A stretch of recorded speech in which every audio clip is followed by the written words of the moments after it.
तो एक बार फिर से आप लोगों का स्वागत है आपके अपने चैनल एजुकेशन पॉइंट गनौल में।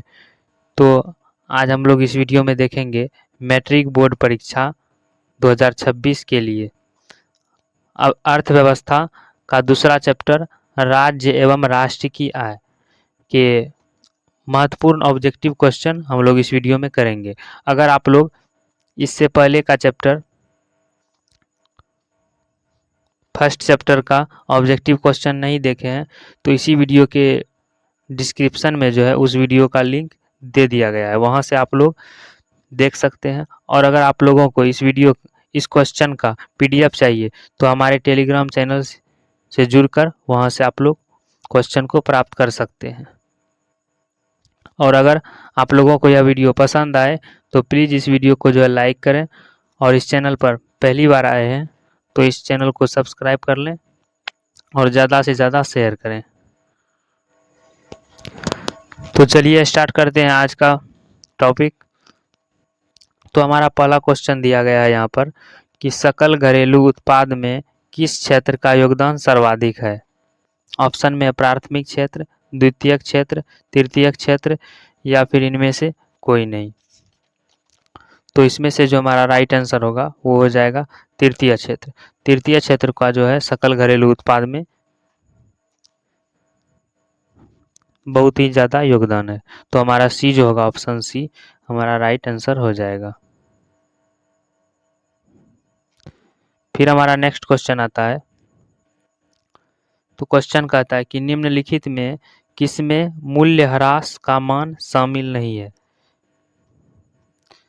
तो निम्नलिखित में किसमें मूल्यह्रास का मान शामिल नहीं है।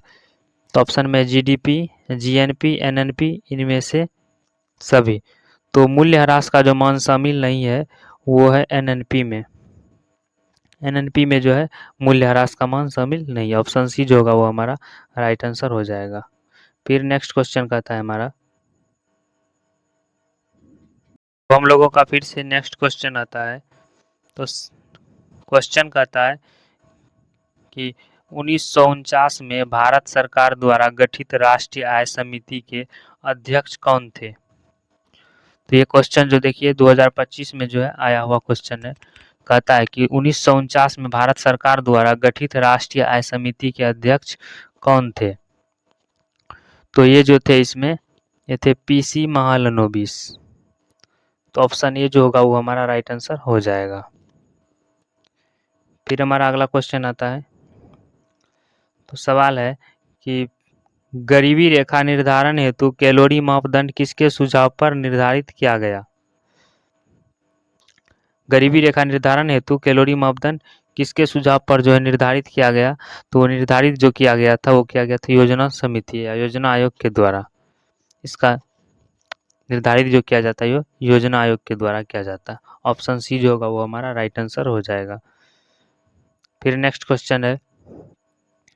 तो सवाल कहता है कि राष्ट्रीय आय को कुल जनसंख्या से भाग देने पर क्या प्राप्त होता है।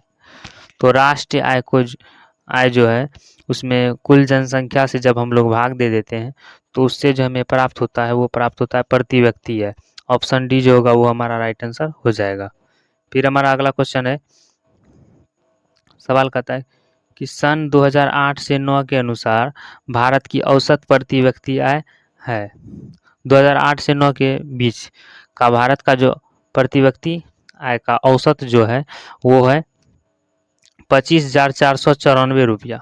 ऑप्शन बी जो होगा वो हमारा राइट आंसर हो जाएगा।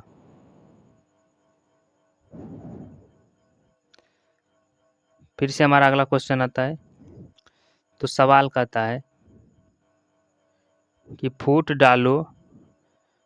डालो और राज करो की नीति अपनाई थी। तो ये नीति कौन अपनाए थे। अंग्रेजों ने, व्यवसाय प्रधान, उद्योग प्रधान या फिर तीनों। तो फूट डालो और राज करो की जो नीति अपनाई थी वो अपनाया गया था अंग्रेजों के द्वारा। ऑप्शन ए जो होगा वो हमारा राइट आंसर हो जाएगा। फिर हमारा अगला क्वेश्चन कहता है कि बिहार के किस जिले का प्रति व्यक्ति आय सर्वाधिक है। तो बिहार में जो जिला है, कौन सा जिला है जिसका की प्रति व्यक्ति आय सबसे अधिक है। तो वो पटना जिला है। पटना जिला का जो है प्रति व्यक्ति आय सबसे ज़्यादा है यानी सर्वाधिक। ऑप्शन ए जो होगा वो हमारा राइट आंसर हो जाएगा। फिर अगला क्वेश्चन कहता है कि पूंजी का पारिश्रमिक है। ऑप्शन में लाभ, हानि, ब्याज, मजदूरी। तो पूंजी का जो पारिश्रमिक है वो होता है ब्याज। ऑप्शन सी जो होगा वो हमारा राइट आंसर हो जाएगा। फिर नेक्स्ट क्वेश्चन है, तो सवाल कहता है कि केंद्रीय सांख्यिकी संगठन की स्थापना कब हुई थी। ऑप्शन में 1950 ईस्वी में, 1954 ईस्वी में, 1956 ईस्वी में या फिर 1960 ईस्वी में। तो केंद्रीय सांख्यिकी संगठन की जो स्थापना हुई थी वो हुआ था 1954 ईस्वी में। ऑप्शन बी जो होगा वो हमारा राइट आंसर हो जाएगा। फिर नेक्स्ट क्वेश्चन है, तो नेक्स्ट क्वेश्चन कहता है हमारा कि प्रत्यक्ष कर के अंतर्गत निम्न में से किसे शामिल किया जाता है। ऑप्शन में आयकर, उत्पाद कर, बिक्री कर, इनमें से कोई नहीं। तो इसमें जो है हमारा राइट आंसर जो हो जाएगा वो हो जाएगा आयकर। ऑप्शन ए हमारा राइट आंसर होगा। फिर हमारा अगला क्वेश्चन कहता है कि दादा भाई नौरोजी ने सर्वप्रथम राष्ट्रीय आय का अनुमान कब लगाया था। और अगर ये पूछे सवाल कि भारत में सर्वप्रथम राष्ट्रीय आय का अनुमान किसने लगाया था, तो वो लगाया था दादा भाई नौरोजी ने। और कब लगाया था, तो ये लगाया गया था 1868 ईस्वी में। ऑप्शन ए जो होगा वो हमारा सही जवाब हो जाएगा। फिर हमारा नेक्स्ट क्वेश्चन आता है, तो सवाल कहता है कि योजना काल में भारत की औसत वार्षिक विकास दर रही है। ऑप्शन में 3.5%, 4.2%, 6.5% या फिर 7%। तो योजना काल में भारत की जो औसत वार्षिक विकास दर थी वो थी 4.2%। ऑप्शन बी जो होगा वो हमारा राइट आंसर हो जाएगा। फिर नेक्स्ट क्वेश्चन पे चलते हैं हम लोग। तो नेक्स्ट क्वेश्चन है कि बिहार की आय में सर्वाधिक योगदान होता है। ऑप्शन में कृषि क्षेत्र का, औद्योगिक क्षेत्र का, सेवा क्षेत्र का या फिर इनमें से कोई नहीं। तो बिहार की आय में जो सबसे अधिक योगदान है वो है सेवा क्षेत्र का। ऑप्शन सी जो होगा वो हमारा सही जवाब हो जाएगा। अगर आप लोगों को यह वीडियो पसंद आए तो इस वीडियो को लाइक करें, और इस चैनल पर पहली बार आए हैं तो इस चैनल को जो है आप लोग सब्सक्राइब कर लें। तो हमारा क्वेश्चन कहता है कि भारत में किस राज्य का प्रति व्यक्ति आय सर्वाधिक है। ऑप्शन में बिहार, चंडीगढ़, हरियाणा, गोवा। तो भारत में टोटल जो है 28 राज्य हैं। कितने राज्य हैं? 28 राज्य हैं। और केंद्र शासित प्रदेश कितने हैं? तो 8 हैं। तो भारत में जो है गोवा राज्य का जो है प्रति व्यक्ति आय सबसे अधिक है। इसीलिए हमारा जो इसमें राइट आंसर होगा वो हो जाएगा ऑप्शन डी। फिर नेक्स्ट क्वेश्चन है हमारा, तो सवाल कहता है कि भारत में वित्तीय वर्ष कहा जाता है। वेरी इंपॉर्टेंट क्वेश्चन है, देखिए 3 बार पूछा जा चुका है। तो भारत में वित्तीय वर्ष कहा जाता है 1 जनवरी से 31 दिसंबर तक, 1 जुलाई से 30 जून तक, 1 अप्रैल से 31 मार्च तक या फिर 1 सितंबर से 31 अगस्त तक। तो इसमें से जो हमारा सही जवाब होगा वो हो जाएगा 1 अप्रैल से 31 मार्च तक। इसे ही हम लोग वित्त वर्ष कहा जाता है भारत में। फिर से नेक्स्ट क्वेश्चन है हमारा, तो सवाल कहता है भारत में राष्ट्रीय आय की गणना कौन करता है। तो भारत में जो है राष्ट्रीय आय की जो गणना करता है वो करता है केंद्रीय सांख्यिकी संगठन, जिसे हम लोग शॉर्ट में CSO कहते हैं। ऑप्शन ए जो होगा वो हमारा राइट आंसर हो जाएगा। फिर हमारा नेक्स्ट क्वेश्चन आता है, तो सवाल कहता है कि भारत की राष्ट्रीय आय का सर्वप्रथम अनुमान किसने लगाया था।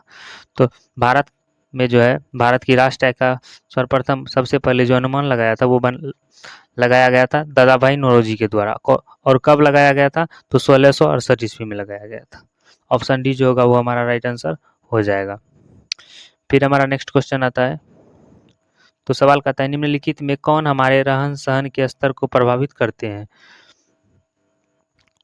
तो कौन रहन सहन के स्तर को प्रभावित करते हैं, तो प्रति व्यक्ति आय जो है हमें रहन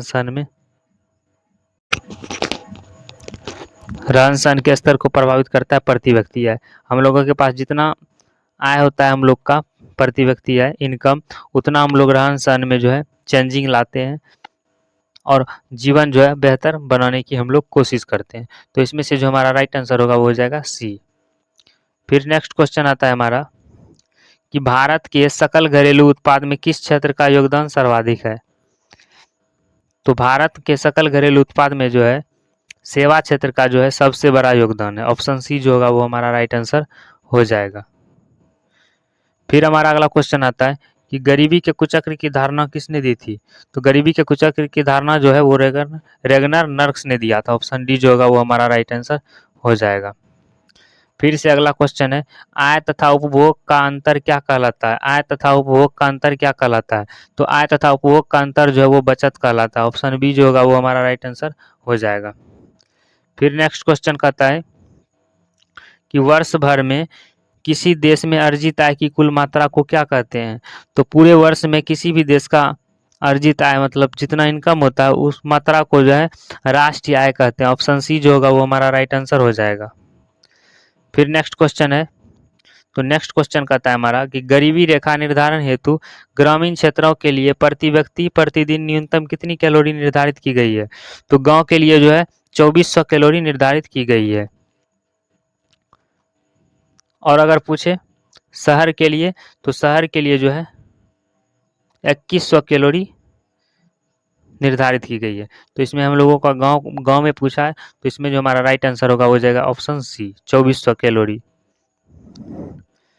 फिर नेक्स्ट क्वेश्चन आता है हमारा, सवाल कहता है poverty and un British rule in India नामक पुस्तक किसने लिखी थी? तो poverty and un British rule India नामक पुस्तक किसने लिखी? तो ये पुस्तक दादा भाई नौरोजी ने लिखी थी। ऑप्शन बी जो होगा वो हमारा राइट आंसर हो जाएगा।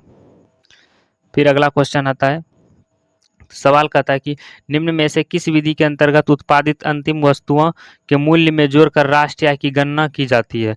निम्न में से किस विधि के अंतर्गत उत्पादित अंतिम वस्तुओं के मूल्य में जोड़कर राष्ट्रीय आय की गणना की जाती है? तो इसमें से हमारा राइट आंसर जो होगा वो हो जाएगा मूल्य योग विधि। इसी की हम गणना की जाती है। ऑप्शन सी जो होगा वो हमारा राइट आंसर हो जाएगा। फिर हमारा अगला क्वेश्चन कहता है 1921 में सरकार द्वारा गठित राजस्व आयोग के अध्यक्ष कौन थे?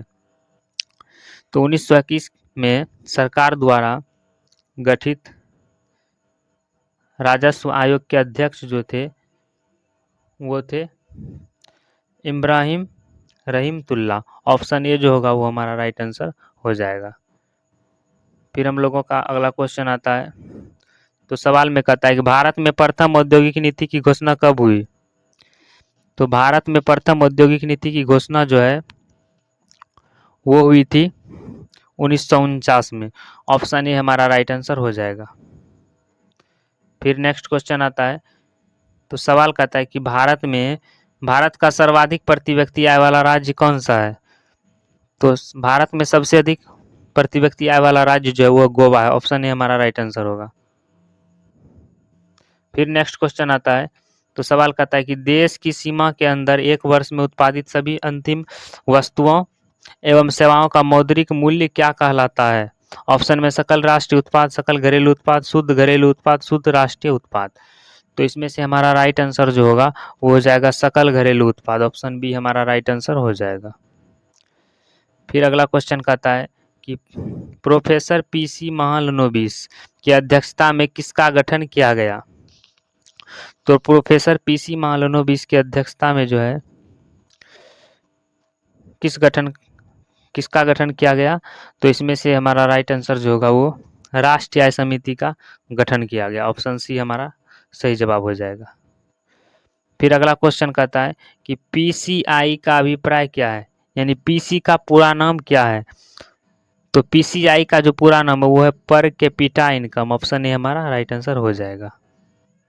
ये तो 34वां नंबर सवाल हमारा कहता है कि निम्न में से किस देश की मुद्रा रुपया है? ऑप्शन में भारत, नेपाल, पाकिस्तान, इनमें से सभी। तो मुद्रा जो है रुपया वो भारत, नेपाल, पाकिस्तान इनमें से सभी का है मुद्रा रुपया। तो ऑप्शन जो होगा वो हमारा डी ऑप्शन सही हो जाएगा। फिर हमारा नेक्स्ट क्वेश्चन आता है, तो सवाल कहता है कि भारत के सकल घरेलू उत्पाद में किस क्षेत्र का योगदान सर्वाधिक है? तो भारत के सकल घरेलू उत्पाद में जो है सेवा क्षेत्र का बहुत बड़ा सर्वाधिक योगदान। ऑप्शन सी हमारा राइट आंसर हो जाएगा।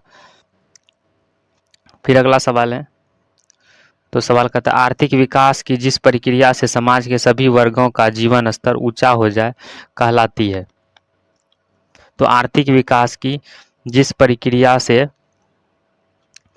समाज के सभी वर्गों का जीवन स्तर ऊंचा हो जाए, वो कहलाती है समावेशी विकास। ऑप्शन बी हमारा करेक्ट आंसर हो जाएगा। फिर नेक्स्ट क्वेश्चन आता है, तो सवाल कहता है कि चक्रीय प्रवाह का संबंध निम्न में से किससे है? निम्न में से किससे है? चक्रीय प्रवाह का संबंध जो है वो उत्पादन, आय, व्यय, इनमें से सभी। तो इन तीनों से ऑप्शन डी हमारा राइट आंसर हो जाएगा। फिर नेक्स्ट क्वेश्चन है,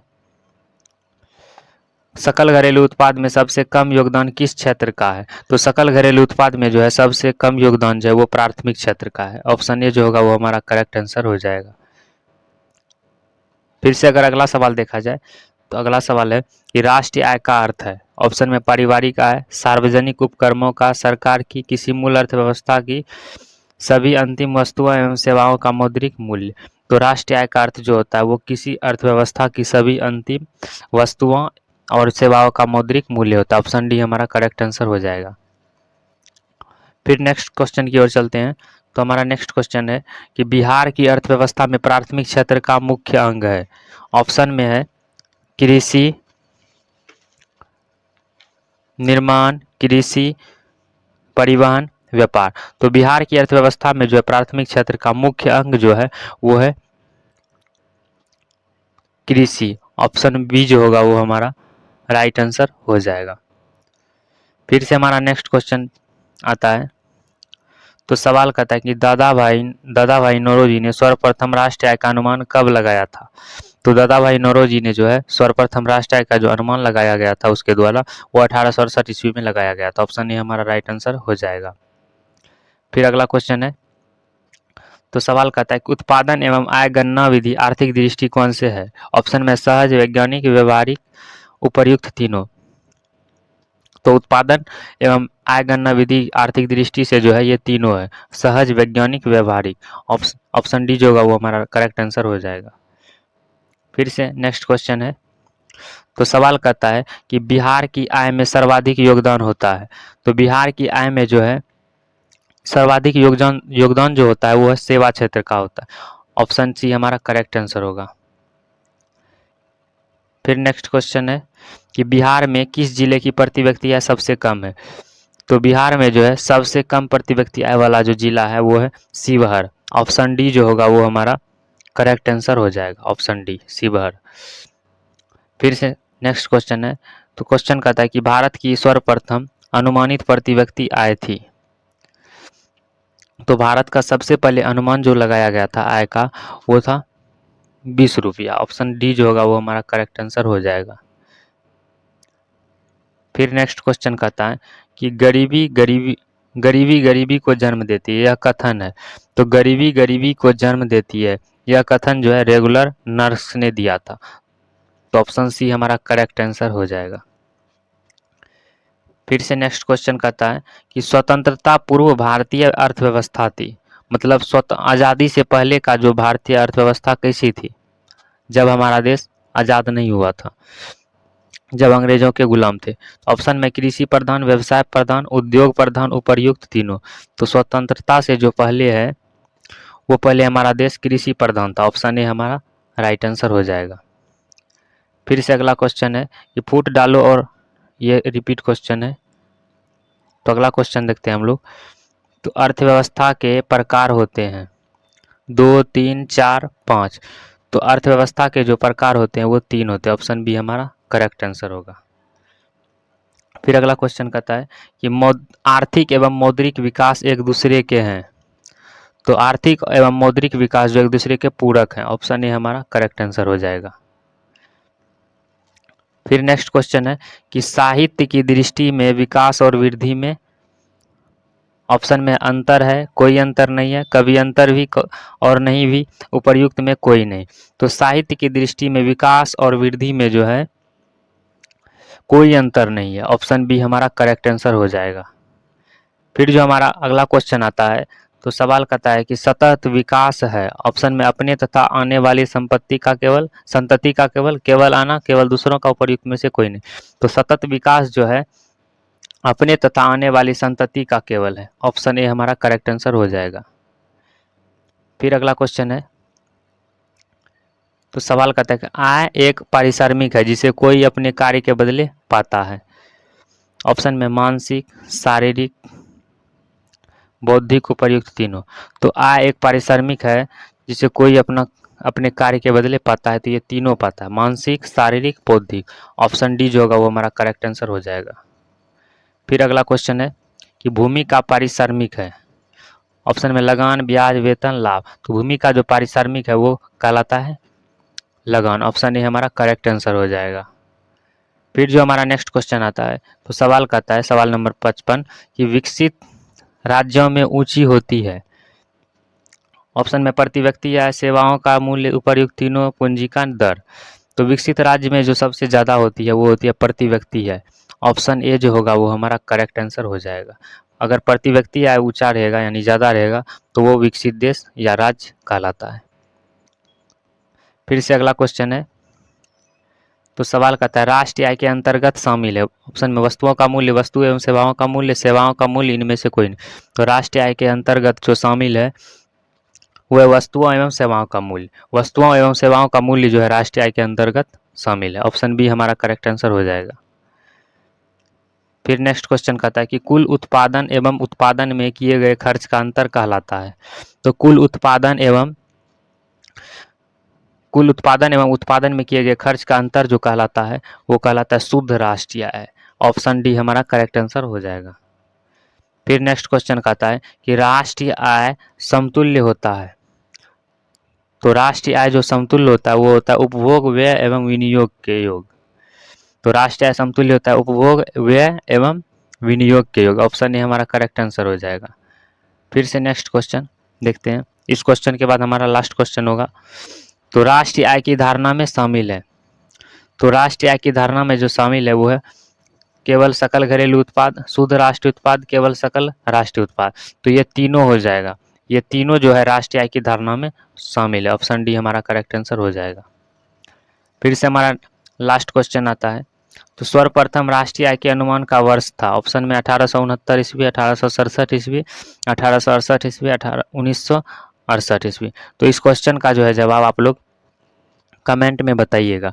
हाँ, अगर यह वीडियो आप लोगों को पसंद आया हुआ हो तो इस वीडियो को लाइक करें, और इस चैनल पर पहली बार आए हैं तो इस चैनल को जो है सब्सक्राइब कर लें और ज़्यादा से ज़्यादा शेयर करें।